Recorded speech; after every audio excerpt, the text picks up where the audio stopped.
नाशिकच्या पंचवटीत jogging track असलेल्या Shrikrishna garden समोर साकारलाय 7 मजली देवीदास हाईट प्रकल्प। मग येताय ना आजच आपला फ्लॅट बुक करायला देवीदास हाईट्स मध्ये। आमचा मोबाईल क्रमांक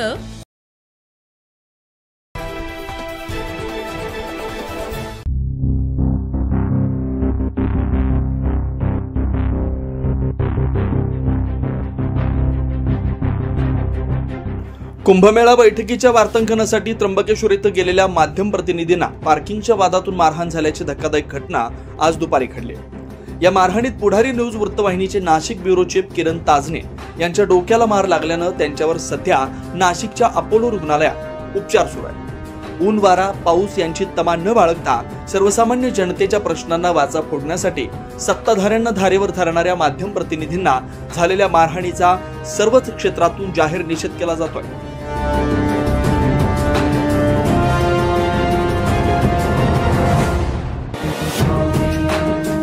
राज्याचे अन्न आणि नागरी पुरवठा मंत्री छगन भुजबळ यांना घटनेची माहिती मिळताच त्यांनी अपोलो रुग्णालयात जाऊन जखमी पत्रकार किरण ताजने यांची भेट घेतली।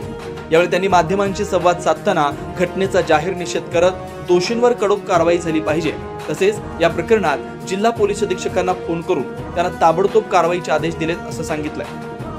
त्र्यंबकेश्वर मध्ये होणाऱ्या कुंभमेळ्याच्या निमित्तानं इतर वेळेला सुद्धा ज्या काही चांगल्या गोष्टी आहेत, सुधारण्याच्या काही आवश्यकता असलेल्या गोष्टी आहेत, त्याचं वार्तांकन करून ते शासनापुढे जनतेपुढे आणण्याचं काम ही मंडळी करत असतात। आता तुम्ही यांना जर दूर ठेवलं त्र्यंबकेश्वर पासून या सर्व मीडियाच्या लोकांना, तर त्र्यंबकेश्वर नावच वर्तमानपत्रात येणार नाही। दुर्दैवाने या तिथल्या काही लोकांनी जे पावती फाडणारे आहेत असं म्हणतात, त्यांनी बेदम म्हणजे दगडांनी मारलं, काठ्यांनी मारलं, छत्र्या मारल्या, डोक्यामध्ये प्रचंड मार आहे। आणखीन दुसरे 2 जण जे ते जखमी आहेत, पोलीस स्टेशन मध्येच तिथे FIR वगैरे काही नोंद करायचं काम सुरू आहे। जी काही माहिती तिथल्या प्रवासी संघटनेने दिली तेही असं सांगतात की नेहमीची ही गुंडगिरी आहे आणि हा जो टोल वसुलीचा किंवा काय असेल त्यांचा तो मी कसले पैसे घेतात मला काही कल्पना नाहीये, कारण ऑक्ट्रॉय तर सध्या नाहीये आपल्याकडे। मग ते पैसे कसले जे काय असतील ते, पण मर्डर केस मधले 302, 307 असले जे आरोपी जामिनावर आहे किंवा इतर आहे, त्यांच्याकडे हे सगळं काम आहे आणि त्यांची ही सगळी मंडळी आहे, पण त्यांना काही समजत नाहीत आणि लोकांना आपलं कुशाल मारत आहे। मी SP ना स्वतः फोन केला ताबडतोब कळल्याबरोबर वाटत असताना, आणि मी त्यांना सांगितलं की ताबडतोब कारवाई करा।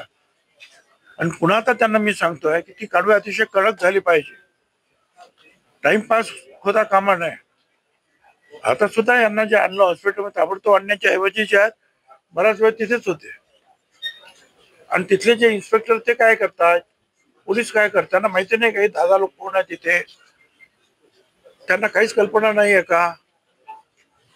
आता यांना मारलं आणि सगळे एकत्रित होते सगळे मीडियाचे लोक म्हणून ही गोष्ट बाहेर पडते। बाकी एखाद दुसरा जो व्हॉट्सअप जात असेल त्याचे काय हाल आहेत, त्याची तर काही सुनवाईच नसेल। तर या पद्धतीनं जे आहे कारभार होता कामा नये।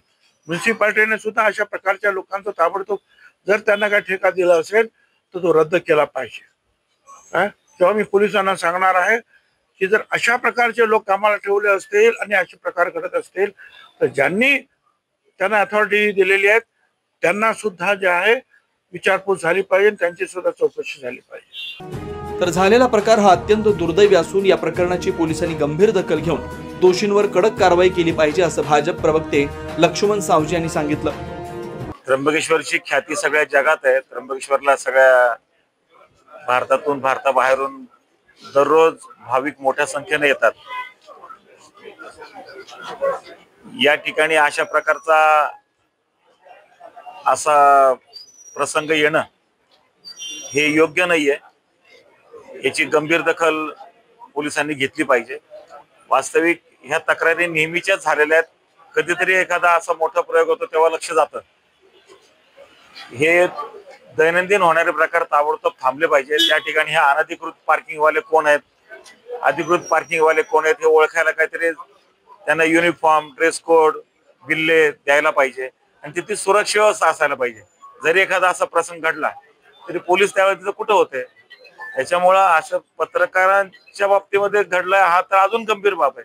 त्याच्यामुळे याच्यामध्ये जे जे सहभागी असतील आणि हे कुठून आलेले आहेत, कुठले लोक आहेत, स्थानिक आहेत का, त्यांना कोणाचा सपोर्ट आहे का, कशावर एवढी मस्ती आली कुठून त्यांना एवढी, याचं सगळी सखोल चौकशी झाली पाहिजे आणि यांना शिक्षा झाली पाहिजे. तर या घटनेबाबत सध्या गुन्हा दाखल करण्याची प्रक्रिया सुरू असून 3 जणांना ताब्यात घेतलंय. संबंधित दोषींवर कठोर कारवाई करणार असल्याचं आश्वासन यावेळी पोलिसांकडून देण्यात आलंय. हो, सध्या गुन्हा दाखल करण्याची प्रक्रिया सुरू आहे आणि 3 आरोपींना सध्या ताब्यात घेतलेला आहे. 3घांवरही अटक करून योग्य कारवाई करण्यात येईल. सर, काय माहिती घेतली का जे पार्किंग करत होते, अधिकृत होती अनधिकृत होती, काय त्या संदर्भात? ती पार्किंग अधिकृत होती. नगरपालिकेने ते एस मल्टी सर्व्हिसेस या कंपनीला आउटसोर्स केलं होतं आणि त्या कंपनीने जे मुलं ठेवले होते त्यांच्यासोबत आज जो वाद झाला त्यातून हे भांडणं झाले. काम करत मुलं ते गुन्हेगारी पार्श्वभूमीचे आहेत अशा पद्धतीचं नाही. हो, एक जो त्यामधला मुलगा एक आरोपी आहे गांगुर्डे म्हणून, त्याच्यावर अगोदरचा एक गुन्हा आहे अशी माहिती आता मिळते आहे. त्यामध्ये मी सविस्तर तुम्हाला आता सांगू शकणार नाही, पण एक गुन्हा या अगोदर त्यापैकी एका आरोपीवर अगोदर दाखल आहे.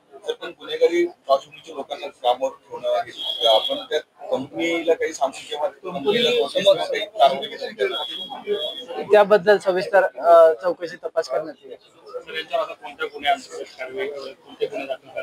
आता त्यापैकी एक जे जखमी रिपोर्टर आहे ते फिर्याद देत आहेत, त्यांच्या फिर्यादीनुसार गुन्हा दाखल करण्यात येईल.